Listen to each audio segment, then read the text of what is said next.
आज की रेसिपी उनके लिए जो चाहते हैं कि आंखें बंद करें और उनके सामने पका पकाया आ जाए। तो लोबिया मसाला तैयार करेंगे। इसके लिए सबसे पहले लोबिया को भिगो देंगे। 1 पाव मैंने लोबिया लिया है, सफ़ेद लोबिया। इसको अच्छे से पहले साफ़ कर लेंगे, इसमें पत्थर वगैरह ना हो। फिर वॉश करने के बाद हम इसको भिगो देंगे। 1 से 1.5 घंटे के लिए हम लोबिया को भिगो देंगे तो बहुत जल्दी पक जाता है ये।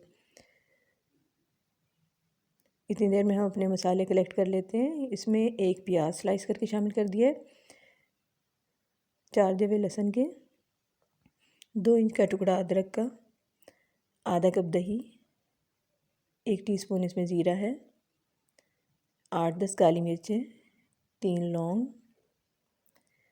इसके अलावा 1 टीस्पून भर के red chilli powder, half teaspoon हल्दी पाउडर, 1 टेबलस्पून धनिया पाउडर और 1 टीस्पून नमक। इन सब चीज़ों को हम ब्लेंड कर लेंगे। ये हमने ब्लेंड करके मसाला तैयार कर लिया। लोबिया को भिगे हुए 1 घंटा हो गया है, ये डबल हो गया है साइज़ में। तो अब इसको बॉईल कर लेंगे हम। प्रेशर कुकर में मैंने लोबिया डाल के इसी पानी के साथ और 1 टीस्पून सॉल्ट डाल के इसको मैंने 10 से 12 मिनट के लिए बॉईल कर लिया है। अब इसको मैं छान लूँगी। लोबिया अलग कर लेंगे और इसका पानी अलग कर लेंगे। पानी हमने फेंकना नहीं है, वो हम यूज़ करेंगे बाद में। ये देखें लोबिया गल चुका है। अब कुकिंग इसकी हम स्टार्ट कर लेते हैं क्विक सी। आधा कप घी को गर्म कर लेंगे पैन में और उसमें जो हमने मसाला ग्राइंड करके रखा था वो शामिल कर देंगे और मसाले को हम 4 से 5 मिनट के लिए भून लेंगे।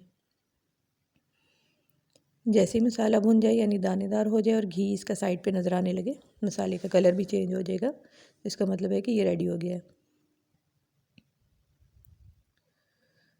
मसाला जो भुन चुका है, बहुत इसमें कोई घंटों नहीं लगेंगे, बस क्विक सी रेसिपी है ये। तो जो बॉइल्ड लोबिया है वो इसमें शामिल कर देंगे और 2 से 3 मिनट के लिए लोबिया को मसाले के साथ कुक कर लेंगे ताकि सारे जो स्पाइसेस हैं वो कंबाइन हो जाएं।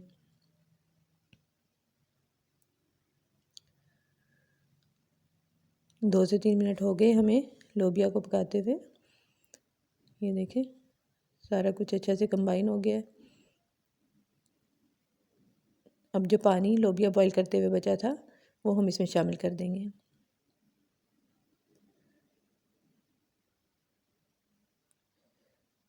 साथ ही इसमें हम शामिल कर देंगे गरम मसाला पाउडर 1 टीस्पून और बारीक कटी हुई हरी मिर्च, ये इसमें शामिल कर देंगे और इसको कवर करके 10 मिनट के लिए दम पे पका लेंगे। 10 मिनट बाद हमारा जो लोबिया मसाला है बिल्कुल रेडी है। बहुत ही टेस्टी और बहुत जल्दी पकने वाला ये है। आपने ज़रूर रेसिपी को ट्राई करना है। आखिर में इसमें हम पुदीना शामिल कर देंगे, थोड़ा सा बारीक कटा हुआ। पुदीने से इसमें बहुत अच्छी खुशबू आएगी।